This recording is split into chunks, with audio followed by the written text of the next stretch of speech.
Assalamualaikum warahmatullahi wabarakatuh. Welcome back my YouTube channel English with Novita.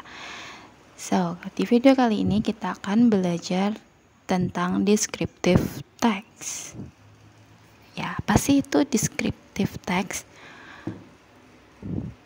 Nah, di video ini kita akan membahas dari definition, generic structure, linguistic feature, dan juga example. Oke, kita mulai dari definition atau pengertiannya. The descriptive text describe a particular person, place, or things.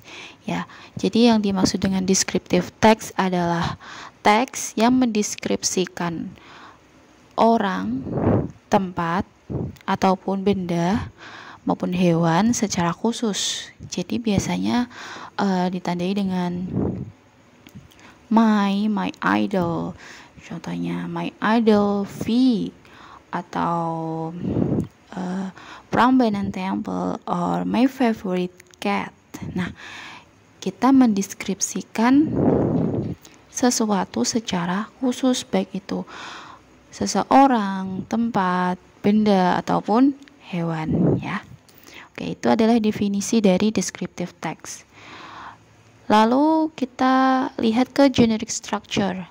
Apa sih yang harus ada di dalam descriptive text, ya? Bagian apa? Ada identification dan juga ada description. Identification, it is aimed at introducing and identifying a specific participant such as a person, a thing, a place, or an animal. Jadi identification adalah bertujuan untuk memperkenalkan, ya, seperti pengantar apa sih yang akan kita deskripsikan, baik itu seseorang, benda, ataupun tempat, ya. Tujuannya untuk memperkenalkan hal yang mau kita deskripsikan. Lalu yang kedua adalah description.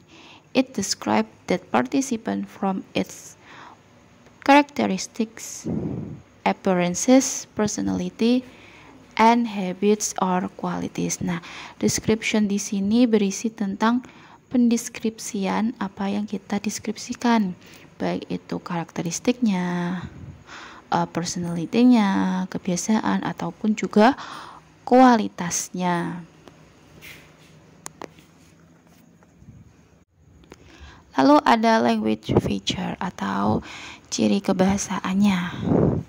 Yang pertama, focus on specific participant. Jadi biasanya kita fokus ke satu partisipan yang spesifik, atau kita sebut dengan main character. Contohnya seperti my dog, Cindy's house, my favorite place, my idol, ya. Fokus pada satu hal yang mau kita deskripsikan. Lalu yang kedua, use a present tense as a dominant tenses. Jadi kita menggunakan tenses simple present tense, ya. Masih ingat kan apa tuh simple present tense, ya? Kita bisa buka lagi jika lupa. Simple present tense, ya, bahasa yang digunakan atau tenses yang digunakan dalam descriptive text ini. Lalu yang ketiga, use linking verb of relations process frequently. Contohnya ada is, are, has, have, belongs to, ya, menggunakan linking verb. Lalu yang keempat, use of descriptive adjectives. Jadi menggunakan descriptive adjective atau penggambaran, ya, kata sifat. Contohnya strong legs, white hair, nah, something like that. Nah, itu adalah ciri kebahasaan dari descriptive text. Lalu kita lihat ke contoh. Nah, ini ada contoh teks descriptive text tentang my kitchen. Nah, ya, kalian bisa pause dan juga baca contoh dari teks ini. Lalu kita Coba langsung ke analisisnya. Nah, di sini sudah dianalisis. Jadi yang paragraf pertama itu termasuk identification. Lalu yang paragraf kedua dan seterusnya sampai akhir kalimat itu adalah description. Nah, tadi ingat ya, identification adalah pengantar. Biasanya memperkenalkan apa sih yang mau kita deskripsikan.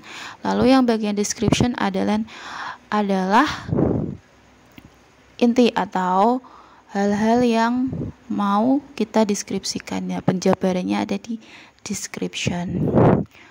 Lalu yang dicetak dengan warna kuning ini adalah contoh dari linking verb. Lalu yang digarisbawahi, nah ini kan dominan menggunakan simple present tense. Jadi tenses yang digunakan adalah simple present tense. Ya, simple present tense mendominasi. Lalu ada with chairs. Nah, ini descriptive adjective, termasuk descriptive adjective atau penggambaran dari kata sifat. Ya, menggambarkan kata sifatnya. Nah, itu adalah contoh dari descriptive text. Baik, terima kasih. Kita sudah sampai di akhir video. Semoga video ini bermanfaat untuk kalian dan juga menambah wawasan kalian, pengetahuan kalian tentang descriptive text. Terima kasih sudah menonton. Wassalamualaikum.